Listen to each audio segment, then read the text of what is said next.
Um, okay, cool. So I'll give a brief introduction of the speakers that we have here. And first of all, like, welcome. This is our 10th episode or 11th episode, I believe, of discussing art NFTs. And we're going to tackle and talk about the topic of collecting with a general focus on speculation or passion. So we are joined by Rahilia, who is a documentary producer of Minted, which is an upcoming documentary showcasing the global cultural renaissance being created through NFTs and Web3 technology. She's also on the advisory board of Wave Financial and Fourth Revolution Capital, which are two leading blockchain technology and digital asset funds, and has previously worked for Consensus and also a collector in the space.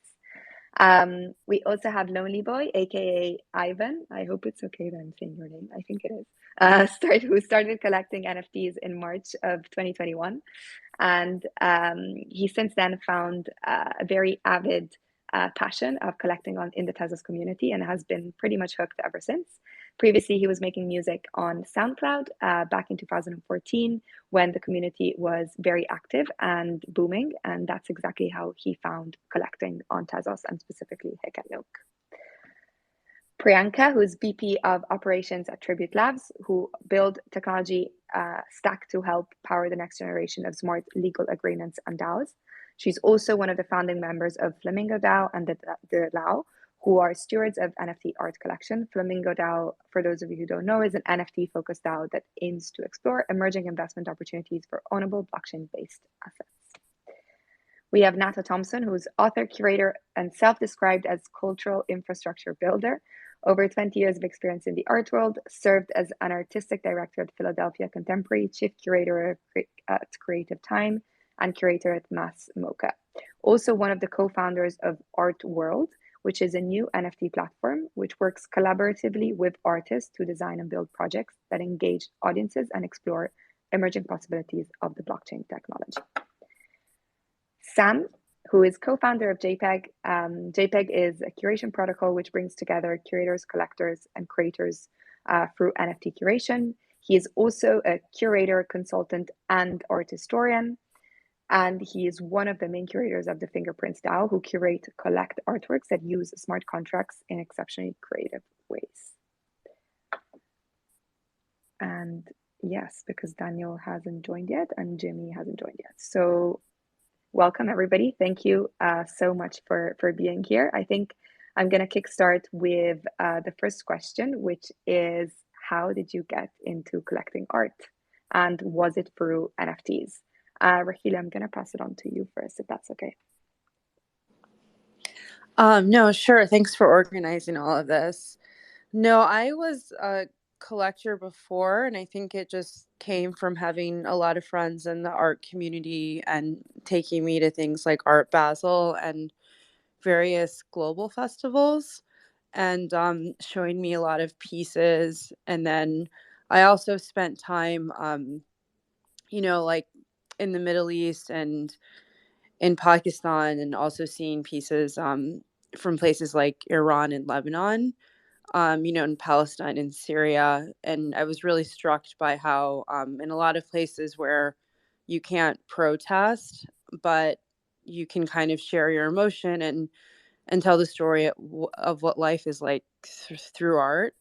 So I think that my initial collecting was a little bit dark, but it's evolved into it's just become more expansive than just kind of focusing on artists from regions like that.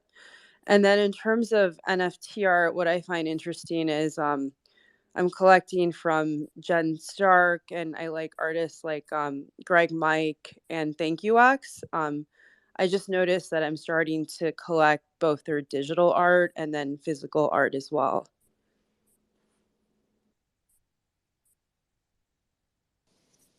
Thank you for that. Ivan, would you want to pick up that thread? Yeah. I guess I got into collecting art. I always went to like fairs and stuff with my family. So we were always picking up pieces here and there. Um, but as far as me getting very involved in collecting, I think I found it, I guess, around March, maybe a little bit earlier on Ethereum. I found it because of Twitter, but I was already following a lot of Twitter artists for years, that were just like releasing art on Twitter and putting out NFTs. Um, so I kind of knew about them, but I never really like had money per se to be able to like buy art. So when COVID started, I kind of saved up some money and I started playing around with I guess OpenSea at the time. But then pretty shortly after that, I found Nunk and I realized there were a ton of, just just a ton of artists just kind of mingling and like talking about art and like little communities spreading out from Tezos. So that got me really involved with the community, I would say. So Very cool. Priyanka? Hey, so I guess a similar story. I always had like a little bit of like the collector bug. Just from being like a kid, I've always like had like a shell or raw collection. Like always kind of had that. Even like matchboxes, I've been collecting for years. So I've always been a collector. Had collected a little bit of traditional art when I finally made by traditional art I mean physical fungible pieces for a bit, and then this I was working in crypto for a while. The whole crypto kitty thing took off. I remember in like 2017 seeing like a crypto kitty go for 150,000 or something at some auction, being totally blown away by that.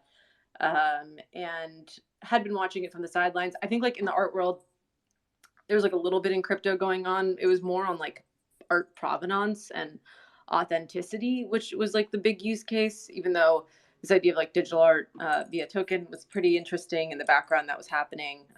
Just never really kind of came up into the fold until I want to say like early, it felt at least for me like early 2020. I think there's just more of a cadence around it. So just between that and actually funny enough, one of the Flamingo members was like describing like NFTs as like the end point of consumerism because there's like you could literally have endless number of them. So it's just in that regard kind of f me f bit because I'm like I will collect 1 million of these and there's just endless storage. Like I will just become my consumerism has now just gotten to a whole new level. So yeah, it's just own inclination for collecting, and then just seeing the crypto space evolve towards this. I think is really where it happened for me. And again, thank you for having me too. Thanks for being here. And you're making me think of an album I loved when I was a little kid, called "Dear Diary, My Teen Angst Has a Body Count." So I'm kind of feeling that way about NFTs now. Like my wallet has a body count. Sam, over to you. Hey guys, and thank you very much as well for having me too. Unlike Priyanka, I've never been much of a collector. I can't say I ever had the collecting bug. I'm not sure I collected or have collected much ever before. Until now, I suppose I have a collection of art NFTs. But actually, when Annika invited me onto this panel very kindly, I said, wow, I never thought that I would have an opportunity to speak as an art collector or as a collector of any description. I'm here obviously because the work that I do with fingerprints involves collecting, and we are a collection DAO. But personally, I've never been much of one myself.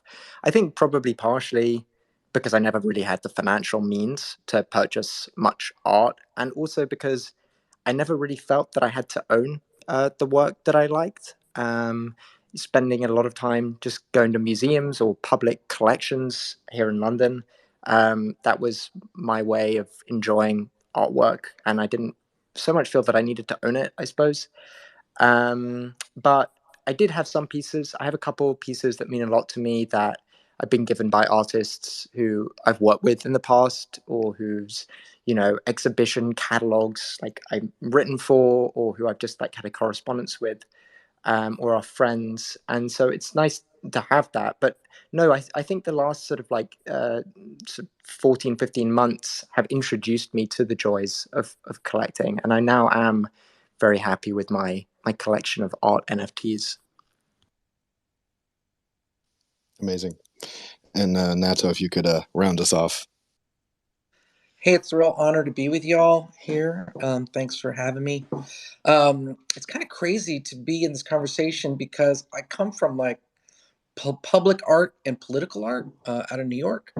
I always thought of public art as that art that wasn't in galleries or museums. I worked at a place called Creative Time, and we'd work with artists to make really like publicly accessible, but also very critical and political projects that everyday people could enjoy. And we worked with artists to make these projects. And I used to have a joke, which was public art, 10 times the work, half the love. Like you do all this work and then everyone tell you how problematic it is. It's a joke, but I kind of liked it. So I did these large scale public art projects, and fast forward to the pandemic, just to be quick, is I was doing interviews with artists on Instagram, and everybody, if you can recall, 2 years ago about, everyone was saying we can't go back to the way things were. We have to invent new systems. And I've been doing political art stuff for so long that I've realized like building new art worlds is an urgent thing. I've spent my life looking at art fairs where there's money everywhere and none of it touches the lives of artists I know. All the artists are broke and there seems to be money everywhere. So where is it all going? So I was talking with this artist, Waleed Rod, who's a partner in Art World, and we were talking. He was a student of this artist, Hans Haka, really interested in artist rights, and he was really interested in this thing called artist pension trust, but ways to rebuild equity and a kind of sustainability into the art world. And when we started think about the digital art space as a place that possibly some infrastructure could be put into, we worked with another person, Josh Goldblum, to launch Art World. And just to be simple about what that is we're just working with great artists to commission projects that take the affordances of Web3 to put them out there. So we're interested in not just great artworks, interested in the ways they deploy, having a kind of criticality to them, meaning, a depth, but also in aggregate, using that to build a space to think through the ways our resources are shared and communities built in a time where a lot of the world wants to destroy. I think it's a time to put our brains around how to build. Thanks. Thank you. Excited to hear more from you about Art World soon, because I guess it's the first time you really speak on Twitter Spaces about the new platform, and everyone was excited and had a lot of questions on Twitter when Artnet wrote about your platform last week. So we have a lot of questions for all of you to come. And Daniel from ZKM, he'll join us in a bit. He's fixing Twitter things on a smartphone right now. And so the next question, what is the main driver for you to collect art NFTs? I mean, how do you decide this is a piece we need in our DAO, or I would like to own, or I would like to have to display it in my metaverse home? Is it aesthetics or the artist name? Maybe fame, innovation, or what are you looking for in work you would like to collect? And well, does anyone want to start? Or I can hop Priyanka, in. thank you. Yeah, I can hop in. I mean, I can speak on behalf of maybe Flamingo and a couple of the other NFT collective DAOs that Tribute Help supports here. It really depends. I mean, it depends on the DAO, the people, the culture of that said organization. But Flamingo DAO, for instance, when they first started, they really wanted to think about NFT, and this is back in October 2020. So still, mostly what we saw at that point, maybe not, this isn't true, maybe, but a lot of what we were seeing, I think, was mostly collectibles and digital art. As NFTs, obviously that has expanded more so into music and metaverse assets and whatever, other categories that exist now. Or have just proliferated a bit more now. But they started thinking about it, as categories like what, work that they themselves were interested in. Usually, like, you could feel members coalesce around a certain artist or collectible. I think, very obviously was like the first, CryptoPunks just made a ton of sense to everyone as sort of this OG PFP collectible that aesthetically is fairly like representative of most human beings on the planet. Like and the traits are interesting, and it has like that lo-fi kind of old internet look to it, almost Space Invader pixelated style. So I think that there was just energy around that one. So that's one that really they went in early on. I think when it comes to some of the emergent artists too, I mean, a lot of that is just individuals kind of lurking across the different platforms, and if they find something, they'll share it, and you can like feel if other people like it.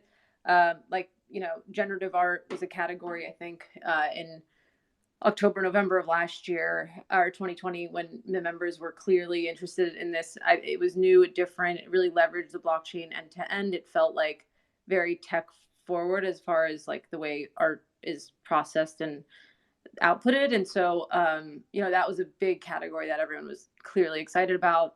And so they just loved art blocks, for example, in the beginning, and even supporting early artists like Ixshells and others that were playing with generative art. I think like we bought like her second piece or something. So there was just, you know, it was almost like they just narrowed in on something, and then people just started finding other things. And if there was consensus, then, you know, it's kind of this rough consensus model where many people are excited about it. It ends up just being a part of the DAO. At least that's kind of the process Flamingo took with a lot of those artists. I mean, oftentimes, like maybe members will reach out and learn a little bit more about the artists and their process and what they're thinking. And we've had plenty of calls with great artists just to get to know them and their work a little bit as well, almost like a virtual studio visit. So I think there's different approaches. This is a little bit vague, but that's more or less how it happens. I mean, I think it's just like a way to filter the noise in Twitter and what's going on these different platforms, and just like talk about it in an intimate way with people that you trust. Okay, thank you. Interesting to hear about the process. Yeah, thank you. Sam, would you like to go next, because you're one of the curators at Fingerprints DAO? How is that process, and what does it mean to be a curator there? Sure. Yeah, we do have a process. Basically, the Fingerprints DAO collection started as a collection of autoglyphs, which, for those who don't know, was the second NFT project by Lava Labs, who did CryptoPunks.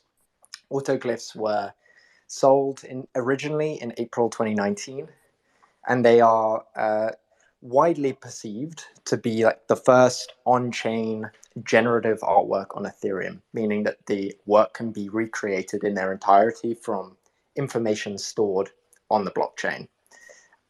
When the DAO formed, we knew that we wanted to collect more work, but we didn't know exactly which direction to go in. We thought we could become a collection purely of on-chain generative work, a bit like art blocks pieces.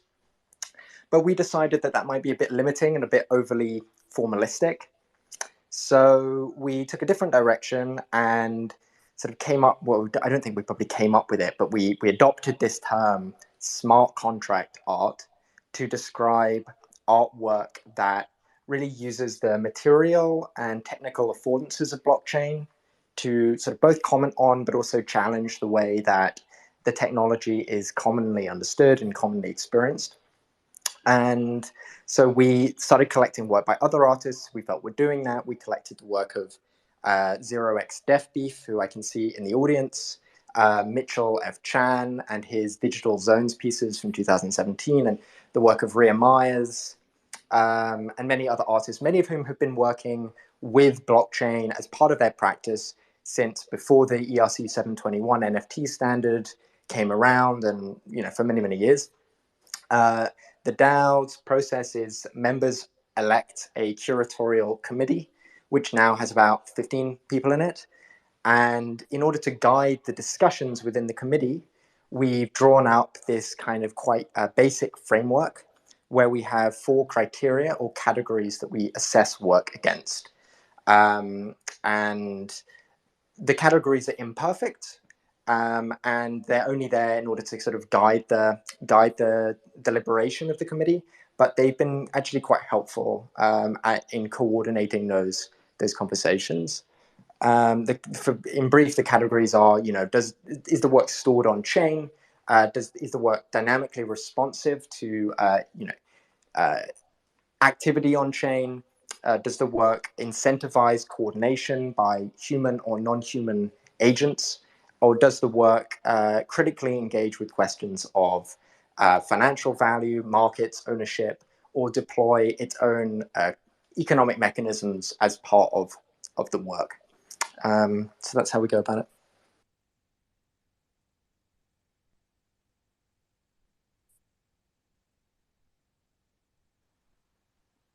Thank you. Sorry, I had connection issues for a second. And we now have Daniel, just a brief introduction of Daniel Heiss from ZKM. I mean, I guess all of you know ZKM. It's Center of Art and Media in Karlsruhe, and has been working there for more than 10 years.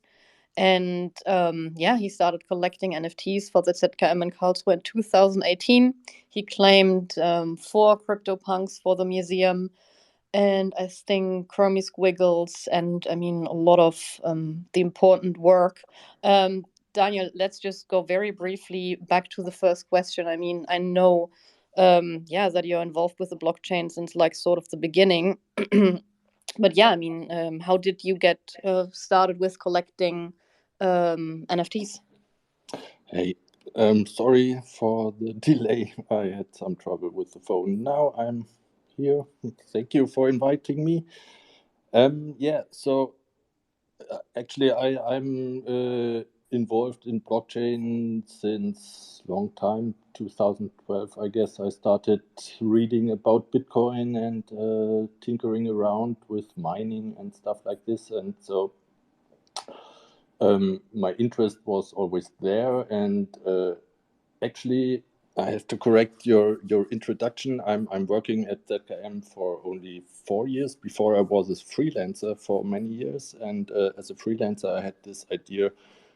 I created installations and did some art myself, and I was asked to do an installation for an exhibition in 2017, Open Codes in ZKM, where I thought it would be nice to have a mining farm in the museum, and that was the beginning of our NFT journey, because as a public funded institution it would be quite difficult for us, I guess, at least in an experimental way like we did before here, like we started our collection, to invest in NFTs, but so we had some liquidity and could afford to buy some punks and those early NFTs just out of interest. And ZKM is a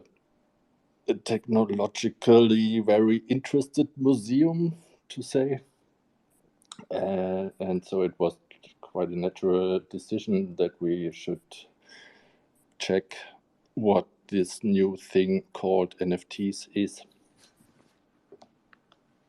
And yeah, I can continue with the second question for you. I mean, when you collect for an institution, I mean, you claimed 4 punks. So how do you Actually, we decide? claimed 5. 5. Wow. And you still have 3, and 2 are stored forever on the smart contract. We have 2 left. One we sold. Early? Yes, early 2020, I guess. Okay, so that's then a third question for you. So how do you decide what you would like to collect for the museum, and then how do you decide when and what to sell? Yeah, so I was a bit afraid of this question, because actually the question what as a museum we should collect is quite difficult for me to answer, but let's say like this. We started in an experimental and naive way. Maybe it was a small thing till it got so huge in 2021, and we were not paying too much attention for it, because we have a lot of other topics. And then now that NFTs are such a big thing and we are involved in it for a long time, so we are happy to own some NFTs, which mostly were inspired by more technical aspects, I guess. Like, it's the first of its kind. It's the first CryptoPunks were the first PFP project with great success. So then there was actually, we couldn't claim an autoglyph as one of the first on-chain generative art projects. We missed the drop. But then we got involved with art blocks quite early on the first 3 projects when it started, and this was also somehow our lucky, yeah. So you could say a bit of early experimental gambling, but now we are in a totally different situation, because now we have to lay all the groundwork which is actually needed to be a museum collecting NFTs. And this is a totally different thing. And we are now in the process of checking all this and administration issues that you have to solve as a museum to collect NFTs in a way that it's future proof, I guess. And this is like much more of a topic right now than the actual process of what to collect next. So we somehow paused our collecting activity till we have all this set up, which we need to clarify in advance. It's kind of difficult in Germany, I have to say. I'd love to push deeper on this subject with everyone, because I feel like when we're talking about collecting early NFTs, it's fairly easy in some sense to be able to identify, what are the historical pieces. And of course there's, sort of new discoveries sort of within the history, but in some sense the history is sort of stated. As we move into the future, I think this issue of connoisseurship among collectors is going to be really crucial. And so I'm wondering how all of you are thinking about connoisseurship in terms of valuing work in and of itself, given its place in history, in relationship to broader movements or to sub-movements, anything that kind of gets at this, sort of question of taste and how things might be situated in your collection over time.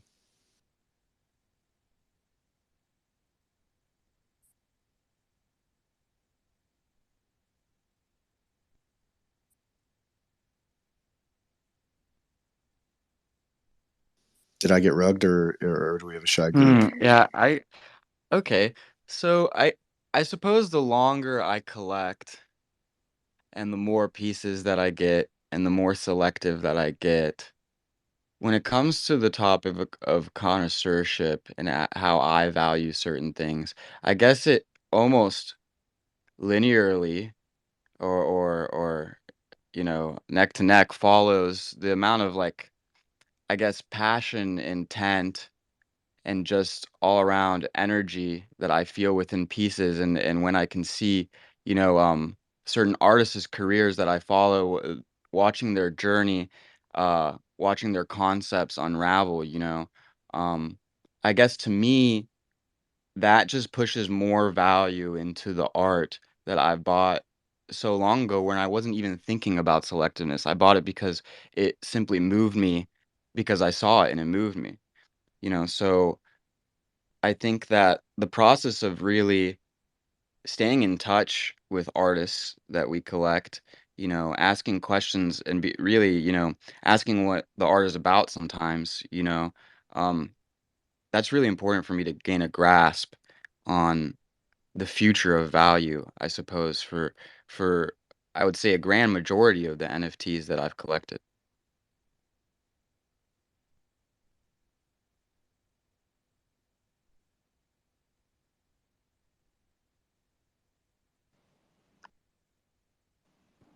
So maybe I just add something from the museum's perspective, which actually I'm not really an art curator. I'm coming more from the technical side. I started this NFT blockchain collection activity in ZKM, but in the long run, I wouldn't see myself as the main curator of what to collect in NFTs. But I know how it works normally in the museum, and this is quite a slow process, which actually collides with this new medium of NFTs, which is often just available for for a limited time with drops and all this. Who's first and who gets a piece of the cake. So normally a museum may just have a meeting once or twice a year to decide on what to spend the next budget on to collect and to include in the collection. And so it's just interesting for us to see how processes for museums might have to change, or if maybe the NFT world includes museums in a different way, where artists might value that their works are included in a museum's collection, and so maybe donate or give pre-mint or whatever. And so it's not the private collector's perspective, which is quite free in decision making. So in a museum, you have to include many voices, and this often takes time. I can also jump in. I kind of got shoehorned in this in so much as I don't collect. We produce projects to be collected with artists that are incredible. But thanks, Annika, for getting me in here. I'll just say this, on my end, I feel like there's certainly there's going to be a lot of differentiation in terms of taste and a lot of complexity that's going to be kind of flying around for the next quite a few years, which is exciting. The art world itself, the traditional analog meat space world, was in free fall during the pandemic, as you all well know, and the museums were having a hard time. Funding was really a problem. I mean, it's been really tricky in that sense. And then also there was a vast consolidation of power in the gallery world, in so much as the big galleries were swallowing up a lot of the collectors. So that's in the analog space. In the world of the digital space, the NFTs have put an influx of finance into the digital art world. I was thinking about it. I went to a conference in Amsterdam in 2003 called Next 5 Minutes. It was a tactical media festival with anarchists from all over the place. It was the alt globalization movement. And the digital sphere was really the space of a lot of freedom and radicalism. And then it's funny because some of those folks I know now work for Google and get swallowed up. And it's there's a whole new space. And I think about how, I think there's going to be a lot of different camps. The art world's big and the digital space is even bigger because it's 24 hours a day, 7 days a week in a space called the internet. But there's going to be a lot of different kind of styles and tastes, and the differentiation of that's very important.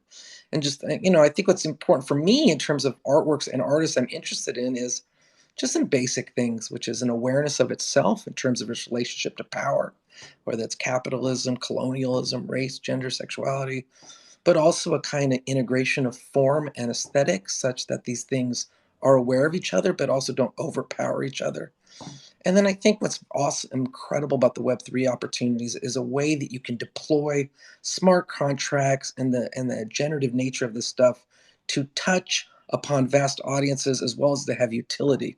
So there's a certain kind of artfulness to that. And then finally, I think the most critical thing is either an emotional or conceptual kind of affect or a feeling that is communicated through aesthetics and form that generate a certain kind of new idea of where we are going as a world. So that's pretty abstract, but I feel like I've always felt like I like art that everyday people understand. I also know that a lot of folks in the digital space are very paranoid or suspicious of the art world. And I've always been paranoid or suspicious of the art world. And half the time I walk around it not knowing what the hell's going on. You kind of got to enjoy not knowing what's going on and then gravitate towards things that I think are really pioneers, but also people that speak to you in a kind of way that's meaningful and add depth to the conversation. Thank you. Yeah, you're here not as a collector, but as someone, like you said, your platform launches in spring. It's already online, but we'd be interested. I mean, I invited you, or we invited you, to hear more from you, because I mean, you're going to work with sort of like, let's say it, artists from the traditional art world, and yeah, I'm wondering, do you expect traditional art world collectors to collect their NFTs? And if yes, how is that going to work? I mean, most of these people probably don't have a MetaMask, or I mean, what do you think is the process going to be like? I mean, what are your plans for working with collectors at Art World? Sure. So, I mean, there's, my friend said to me, think of the pandemic in a different kind of way, as a global onboarding to the internet. Um, while certainly this stuff feels new now, I think collecting digital art for some traditional collectors will become much more familiar to them. And I have to say too, as much as I come from the traditional art world, the kind of artists we're representing are the kind of artists that also require certain kind of not a traditional collector in general, and so I think that there are people who are interested in ideas and buying, that are interested in finding a way for that space to make sense to them, and then onboarding different people. There's going to be a mass onboarding effort. I mean, think of how different the collecting space is going to be in 1 year. We're all going to watch it happen together, but it's going to be much broader. And I think just the kind of the group effort of familiarizing people with getting a wallet, but also the comfort and safety protocols of how to do that in a way that they're comfortable with. That's on us at Art World, but also it's a team sport with everybody in terms of that. And I do think that not a lot of people aren't going to do it. I mean, let's not be naive about it at all. And then the other thing too is I feel like there's a lot of getting to know each other going on. These artists, I mean, they're not just traditional art world artists. I think they're so like broadly interesting in terms of a popular vernacular that they'll be appealing to people in the digital space too. So we don't know who the market is or who the collectors are. We're just producing killer projects and talking to people one at a time. Great, thank you. So I people think will need a. Oh, okay. Sorry. No, go ahead. Sorry.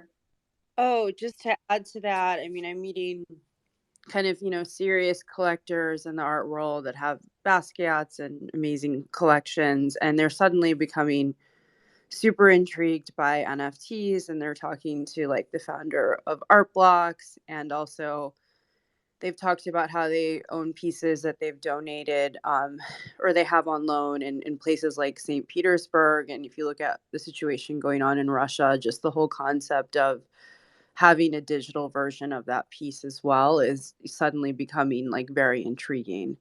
And then I do know that platforms like Super Rare, they're starting to explore what are ways we can engage, with the traditional art world with like a lot of interest. So I think we'll see big steps in that we didn't see previously this year and moving forward. That's super interesting.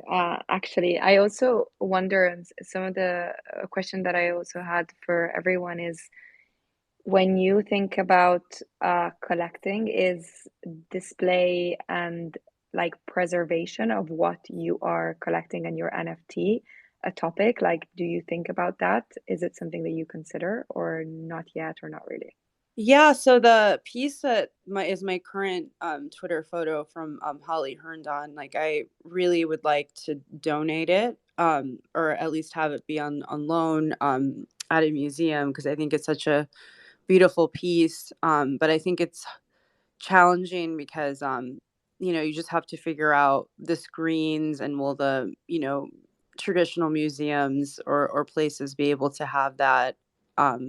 But I think as time kind of goes on, you'll see them be able to accommodate pieces like this and be interested in having them. Nat, I'd love to also ask you if it's something that you're thinking about as well with like Art World, around conversations maybe that you have with collectors on like the display and the preservation of these works. I mean, just to be simple about it, right now we're taking baby steps, but I think the key thing for a lot of these collectors, they have a lot of paranoias, which are reasonable. In terms of the kind of preservation, you're trying to keep these things as straightforward as possible in a way that you can follow through on a promise. You do want them to last for a long time. You want them to be the technology to be clear and simple and executable, so that people feel confident that it's going to have its durability. And then you also want to make sure you're working in a way that's has just a basic administrative backend, which is with us, so that the collectors know who to go to when they have questions. I mean, it is a very human kind of relationship so far. I will also say, there is a lot of uncomfort out there. I think I'm organizing a whole day conference at the Hammer Museum, because I hear rumblings from boards and different people at institutions with a lot of interest. We're nowhere down the road where they feel comfortable. But I do think there's a question around security, a question around longevity that a lot of them have. And so we try to keep things pretty straightforward until we get more complex, because, of course, you don't want to freak everybody out right away.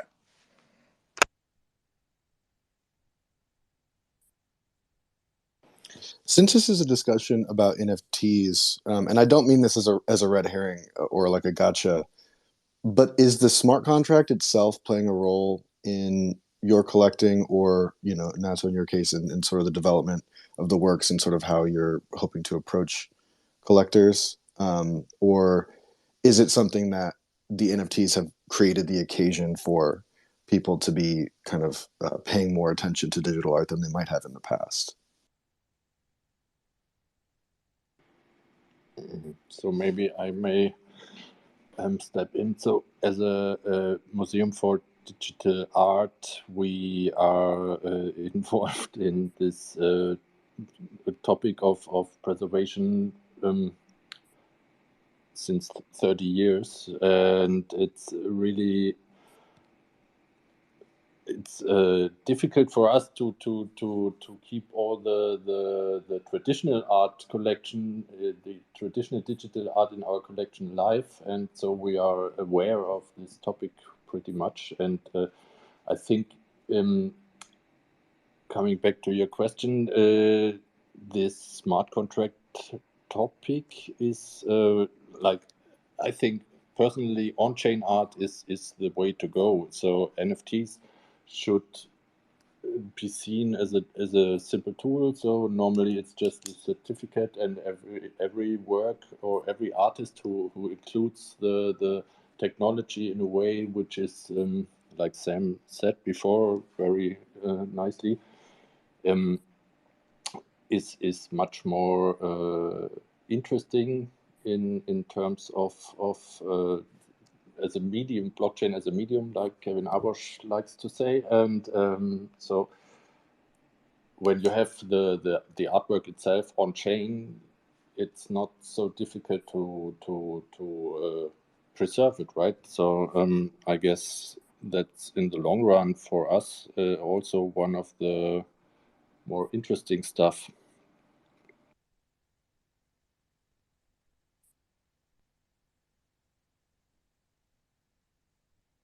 I just want to maybe come back quickly to that question about collectors' responsibility, and whether one feels as a collector that one has responsibility. I think that the kind of ownership of artwork that has been facilitated by NFTs in the past couple of years is one in which most collectors feel a complete absence of responsibility for being good guardians necessarily of the work they collect, by which I don't mean they feel that they can flip it.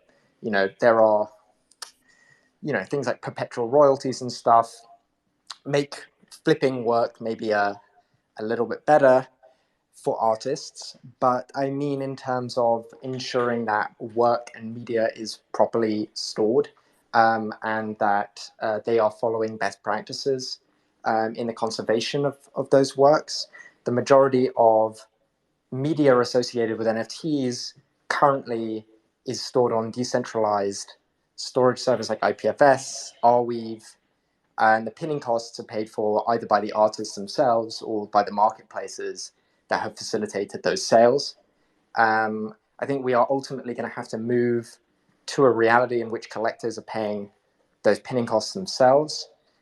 But there's also a vast amount of documentation that isn't there currently that you would customarily receive if you were purchasing works of new media or digital art, which are not just kind of symbolic, but which are important. And I would encourage actually any collector who has a collection that they really care about, a collection that's of considerable value, that they want to be sure they will be able to still properly own in the way that they currently do in years to come, to contact or speak with experts in conservation practices, specifically a really lovely woman called Regina Hassani, who is active on Twitter and always open to speak to people about this, because I think that there is a lot that art collectors in this space are not aware of, and a lot of responsibility that maybe they are not taking that they should be taking if we want this world to sort of survive and to thrive in the future.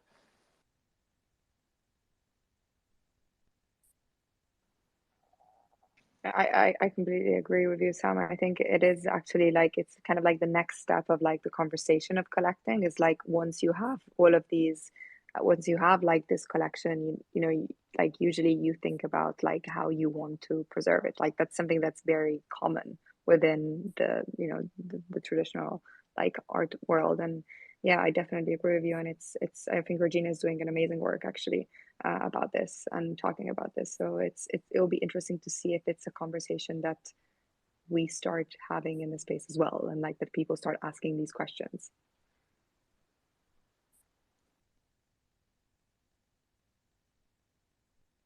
Sorry, Nat, I know you unmuted before. I don't know if you wanted to add.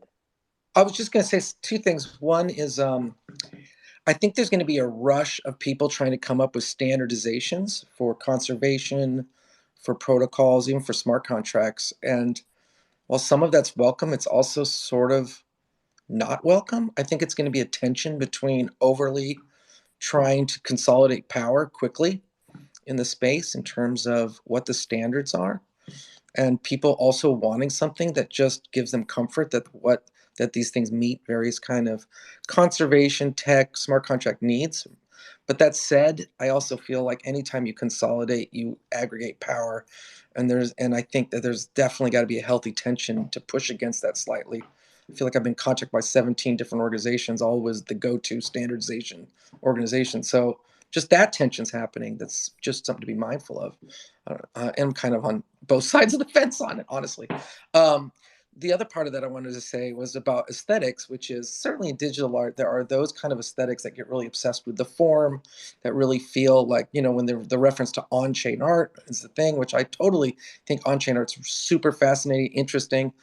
I also sometimes think digital art falls prey to an obsession with the medium itself, and the medium itself overrides the other content and becomes kind of tech fetishistic. And certainly I've seen in 20 odd years of digital art that sometimes that stuff doesn't hold up over time. So I think like you do have to be mindful of the way that, because digital art often is playing with tech, it at times can look really dated really quickly as it obsesses on the certain tech innovation of the day, and 2 years later feels very kind of flat. That's just a tendency I've seen over time. And so, and people get more familiar with that as digital. Digital art's been going on forever, and that stuff's been playing out. It's just there's more juice in the space now.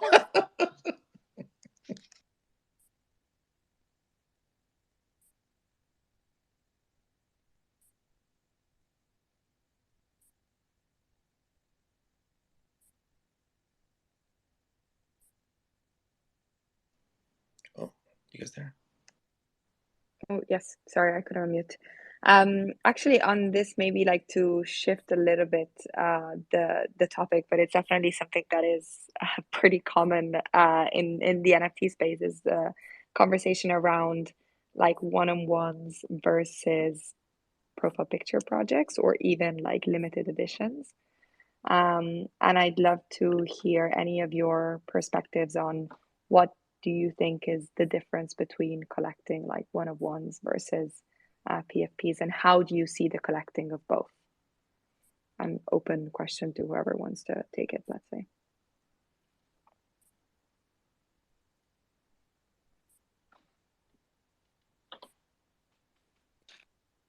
I think as time has went on, for me, I was very interested in PFPs and collectibles early on, and I got quite many of them.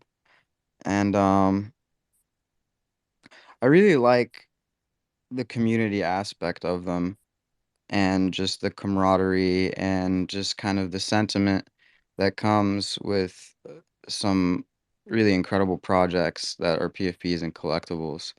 But I think as time went on, I'm starting to focus a lot more on one of ones at the current moment.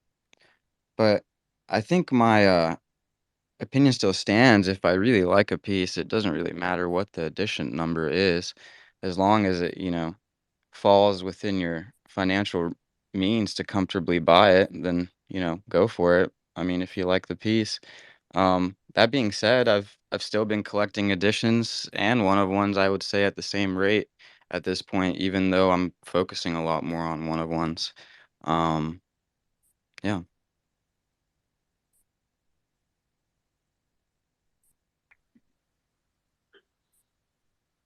I mean, Daniel, Rogelio, what about you? Do you have any? Oh, sorry, Annika, go ahead.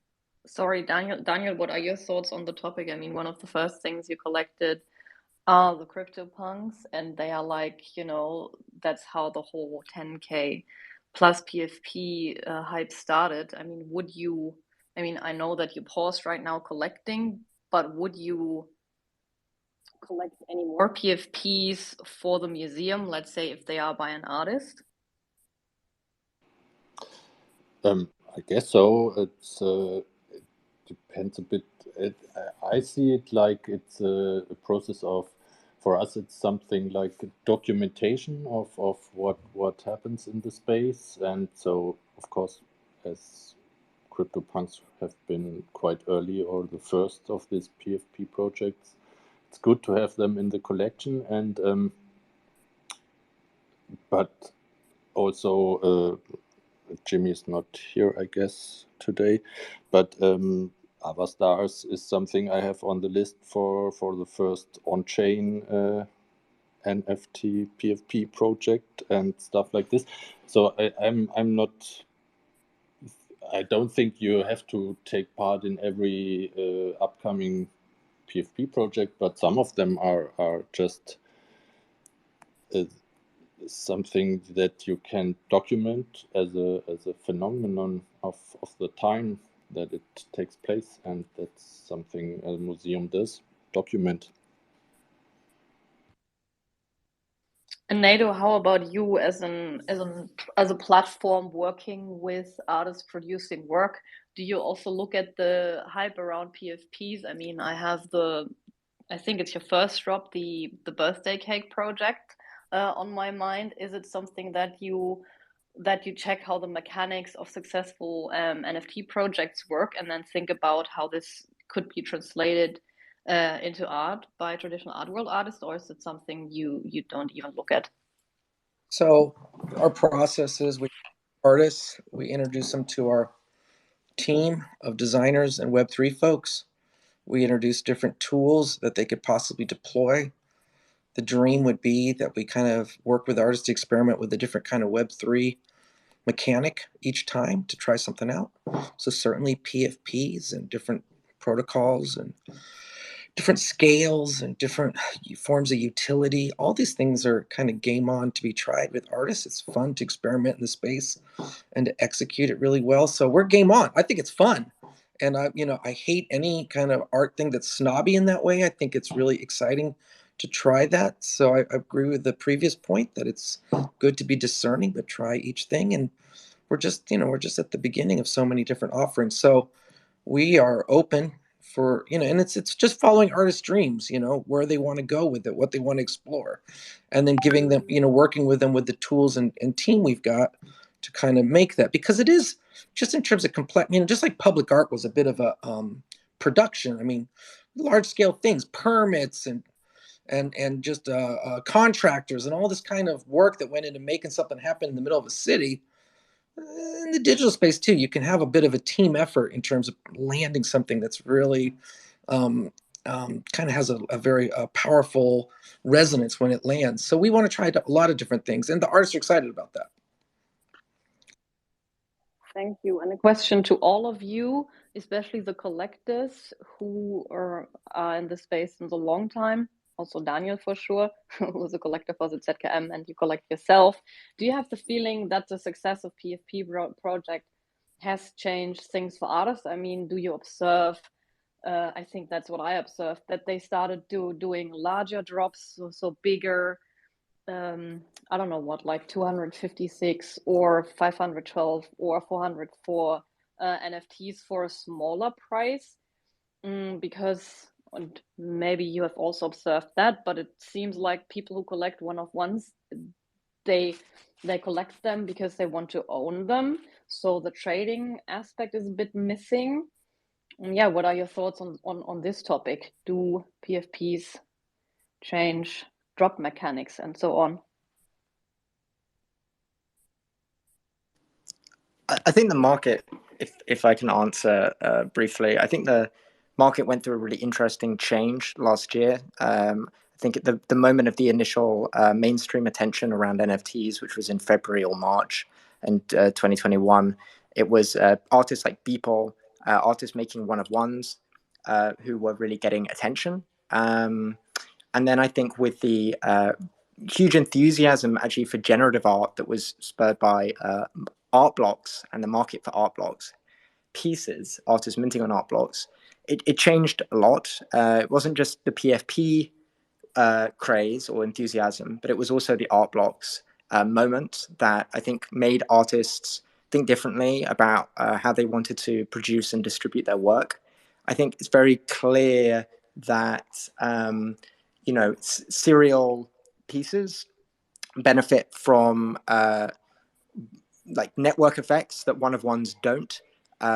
People like to own pieces from larger collections because every collection comes with a social graph, and a sort of, not just community, but also an ability to kind of like show off what you have relative to what somebody else has, and to own an individual part of a broader thing. And obviously, if you have a collection, that collection might be used or shown on Twitter as somebody else's profile picture or somebody's cover photo or whatever. And therefore, there's naturally sort of more marketing for the project because there are just more owners and more collectors of that project.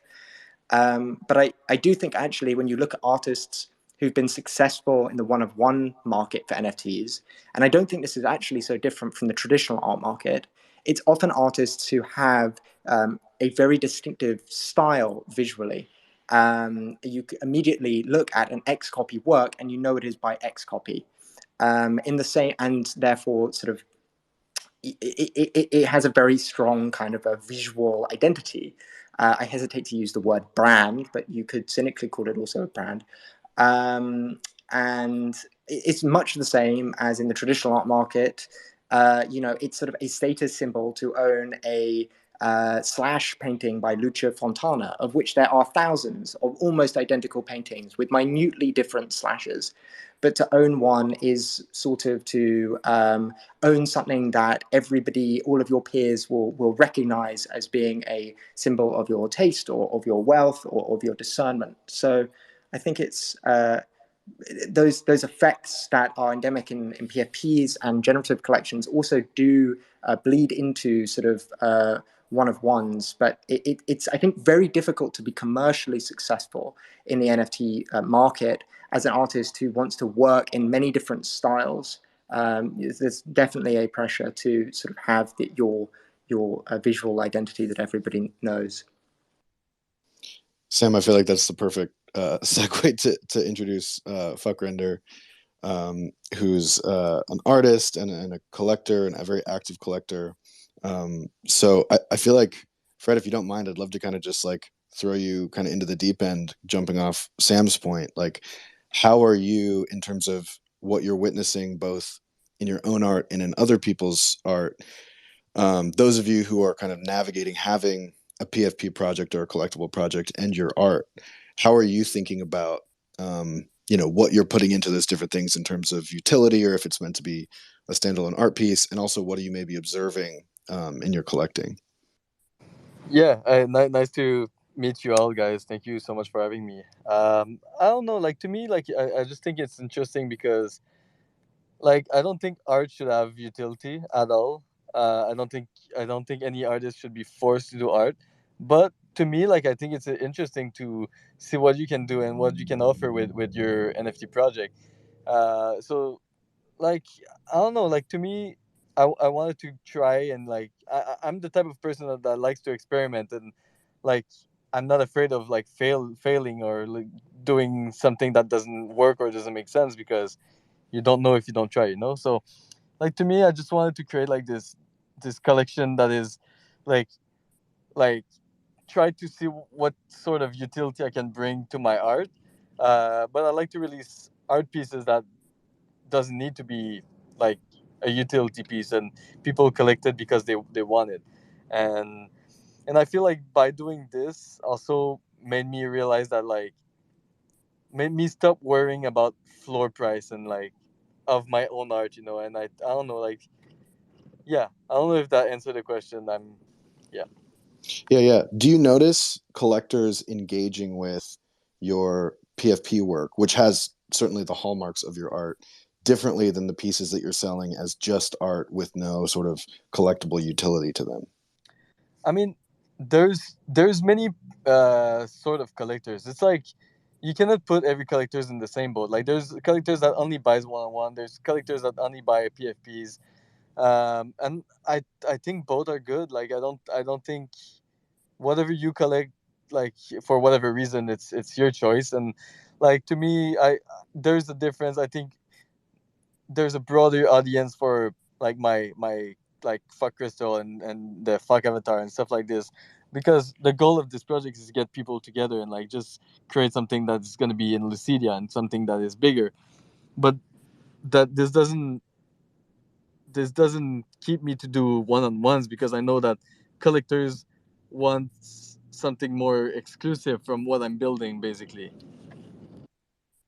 You're a big collector yourself. I mean, how do you decide what you collect? I know that you own quite a bit of land in Web.game, for Hmm. example. So what Yeah. what is your criteria to collect something? Yeah. So like to me it's always like I would say 90% is art first.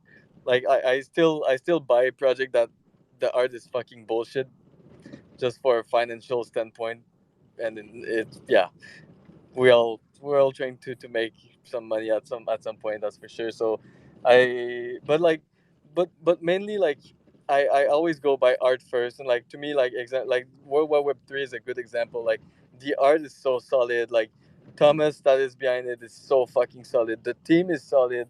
The vision is insane. And like it's just, like there's a nostalgia part inside World War Web 3 that is really interesting. But as a collector myself, like I just like to collect stuff that I personally like.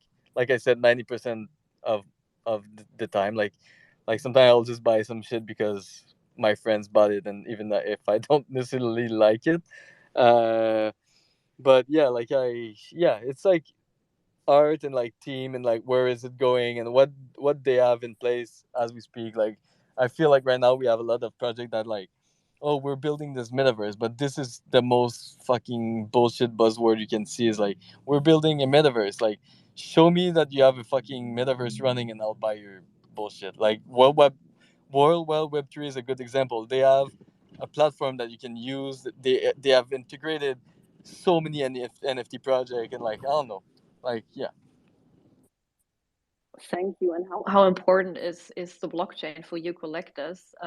Does it have to be on ETH, or I mean, some collectors only collect on Tezos?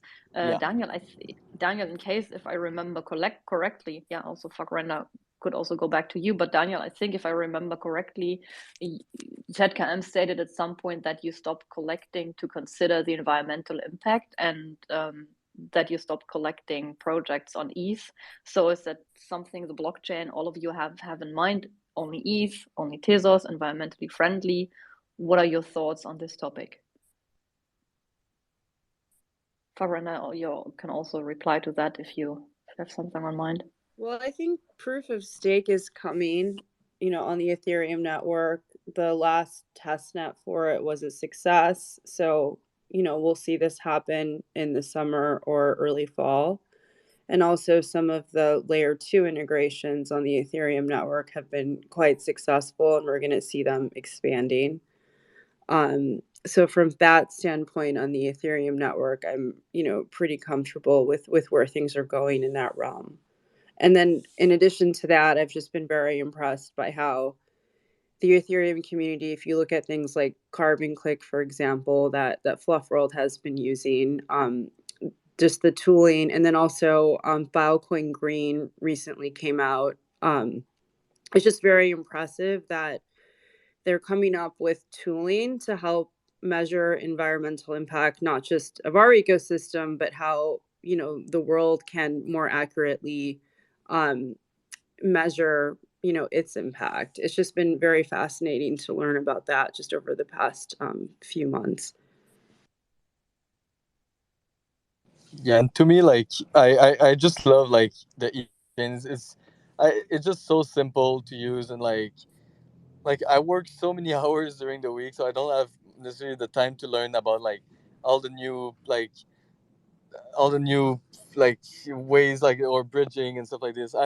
I started to dive into Solana, which is pretty interesting actually, and my good friend Thank You X is releasing a one-on-one, so I'm really curious to see how it's gonna go.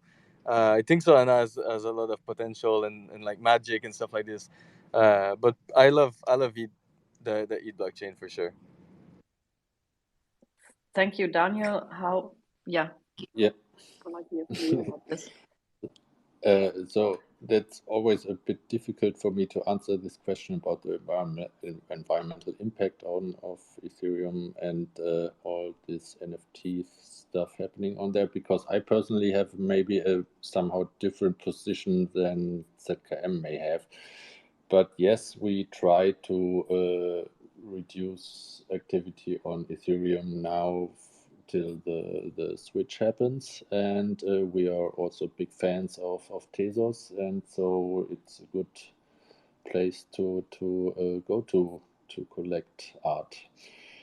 If you ask me if this discussion about the environmental impact of NFTs is really real, I have to stop now. It's sometimes it's not really.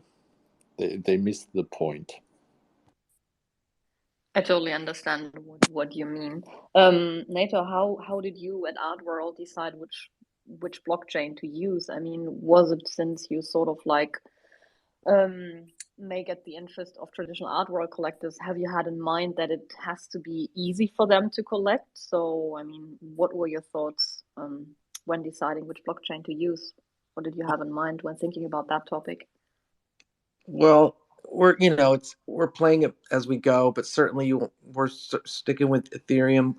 What was said earlier about proof of stake, the testnet, all that is true. That said, sometimes with ETH2, it feels like you could be in a waiting for Godot moment. But that said, we're building an infrastructure to last over time. It's not just about the ease of our collectors, but also just a certain kind of continuity of things that we feel confident we can deliver on in the next 5 years. And so it's important for us that we're just starting. So it's important for us that we just start and we get this thing up and moving. We are open to thinking about other blockchains as we move, but until we see further evidence, we're going to stay with the Ethereum and then do what we're supposed to do with carbon offsets and stuff on the platform. Most of our artists, I mean, every one of them's concerned environmentally, but also are very social justice oriented. So it's not a decision taken lightly. We do feel like currently, in terms of the way resources are distributed in the analog art world, the bar is extremely low, and we are interested in building something that's going to last, that builds capacity with art nonprofits and various artists so that they can actually we can make a dent in this art world. Are you prepared that you might have to explain to art world collectors how to use a MetaMask and how to buy ETH and stuff? Oh yeah, I mean, here's the deal. There's just to be clear, if they haven't even heard of it, they're not going to buy. Just for the record, traditional art world people that don't even know about MetaMask, that's down the road, and we can talk to them, but they're not buying right away. That's a long, that's a journey. It doesn't just they don't just show up and buy. So the people that are buying right now already know about MetaMask, are familiar with that. A lot of big art world collectors also have art advisors that walk them through this stuff, and we talk to them too. So the world is very complex. In fact, wildly enough, a lot of millennial, one of the biggest art buyer communities of collectors are millennials, who a lot of them are more familiar with it anyways. So the kind of myth of the stodgy art world collector that doesn't understand the digital space, while certainly there are those that are like that, the art world collecting world is quite vast, and we don't need all of them to get on board. We just need those that understand contemporary art and understand sort of the digital space, and we can walk them through it. But I think there's some myths about the audience for collecting in the digital space. The person that just wants their what would you say, their Renaissance painting or their Abex Jasper Johns, and just is in love with Abex paintings in their house. I don't know if you're going to find them in the space anytime soon. Thank you. That's a very good answer. Sam, how about you at Fingerprints? Do you have the blockchain in mind? I mean, does it have to be on Ethereum? Are you also? Yeah, we've only collected work to date on Ethereum layer 1. We are not foreclosing the possibility of collecting on other chains. Everybody like in the DAO and myself personally really recognize the quality of work that is being minted on other blockchains, especially Tezos.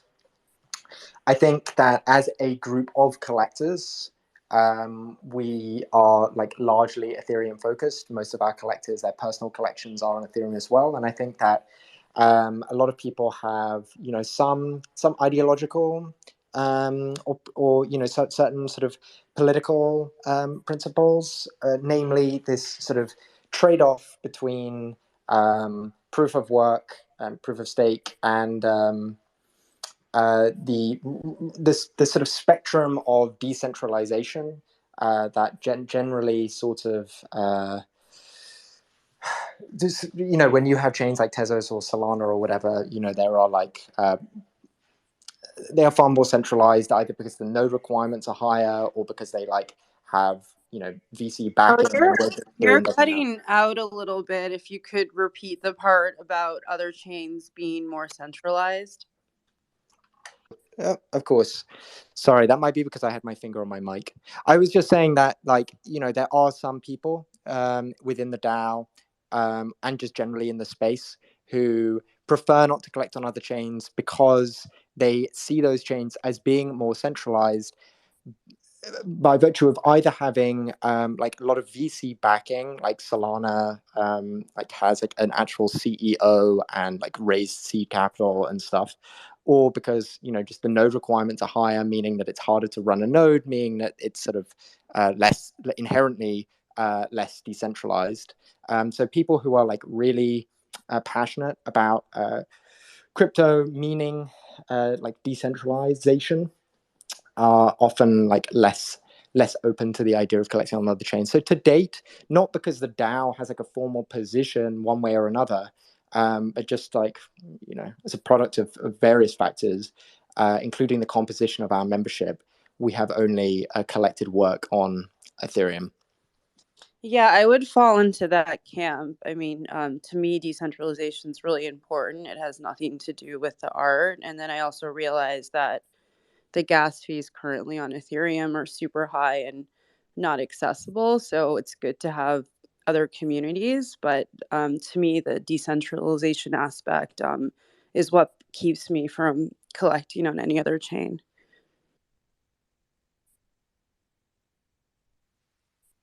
Anyone else on this topic? Otherwise, I'd have another question. No one.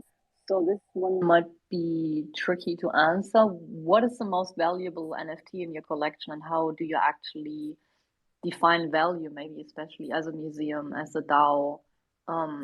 Is it monetary? Is it about historical relevance? Is it about innovation? Is it about the artist names? Yeah, how do you define value when it comes to your collection?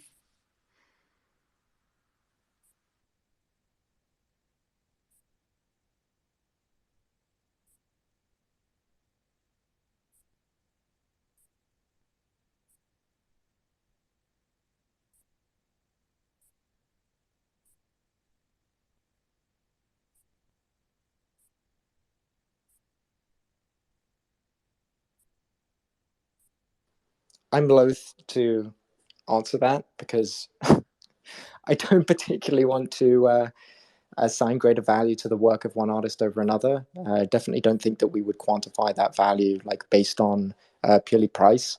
I think that Fingerprints is extremely proud to have a large collection of work by Rhea Myers, who has just been like really foundational in like establishing blockchain and, as like a artistic medium, going back to like 2013, early works on the counterparty chain and stuff. So to have some of her NFTs that were released more recently is, I think, for us uh, very meaningful.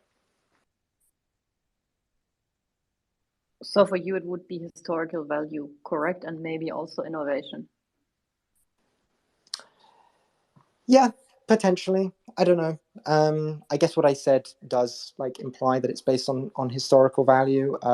Innovation, I'm less a fan of that word in an artistic context. I don't really like describing artists as innovators in the sense that it's usually like deployed by people working in like technology, for example. But yeah.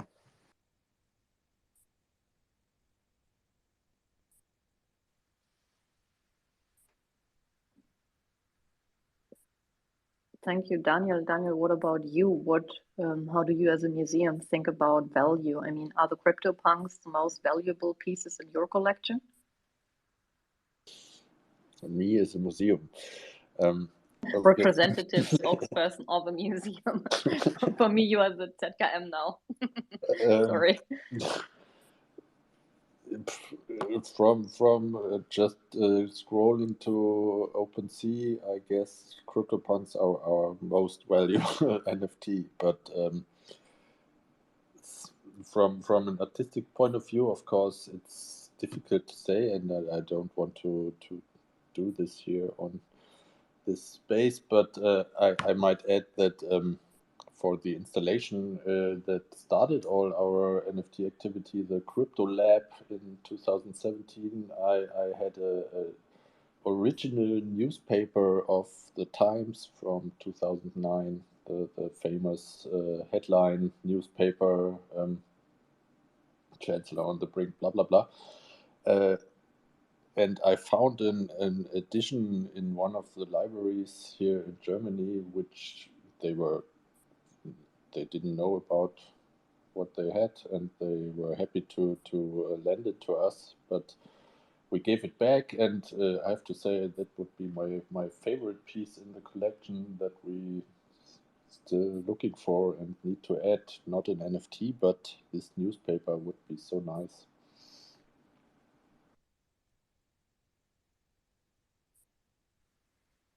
Would anyone else like to answer this? Yeah, a bit tricky question. I'm aware of that. I mean, how do you think about value when it comes to your collection? Yeah, so I collect a lot on Tezos, and I wouldn't say that I guess my method for collecting has really focused too much on buying things because of history per se. Um, I guess for example, I'll put it this way. I've been on FX Hash a lot, collecting a lot of generative art, and there's a lot of projects that didn't necessarily, I would say, blow up in the scope of a lot of collectors knowing about them or going up crazy in value. But for me, a lot of the value in collecting is just really appreciating what I'm buying. So, that being said, I find it very easy to just latch onto a project and end up buying a ton of editions or mints if I really like it. And I'm not really particularly focusing too much on what is the historical significance of it or how big an artist's name is. Because I think as time goes on and as you collect for a year or more or even 6 months, you start developing your own kind of sense of what that value should mean to you. You know, there's a lot of pieces that I've bought for, you know, $20 that I look at much more than I've bought for, for thousands. So, um, and I think that is a huge testament just to um, art can sway you in different ways. It doesn't really have much to do with pricing for me, um, as much as does this feel like it's a part of my life? And I don't know if I feel like if I feel like a piece feels like it's a part of my life, that gives me enough value to really be interested in spending on it. So, but that's just my thoughts on value, a little bit about that. Thank you. Would anyone else like to add something on this? Otherwise, this would be great closing words. Anyone else? Okay, well, then thank you so much for taking the time to be with us tonight and for sharing your thoughts and on collecting as a DAO, as an institution, as an individual. Nato, thank you very much for sharing insights on Art World, the upcoming NFT platform. We'll be back next week, Thursday, with a space on Metaverse, and Herbert W. Franke's wife, one of the OGs of computer art, is going to join us to speak without about the metaverse. So yeah, next week, Thursday, same time. Thank you so much for everyone for joining us, to everyone for joining us and for listening. Good night. Thanks, Have a everyone. great day. Thank you. Great. Thank you. Thank you. Thank you. Bye. Bye.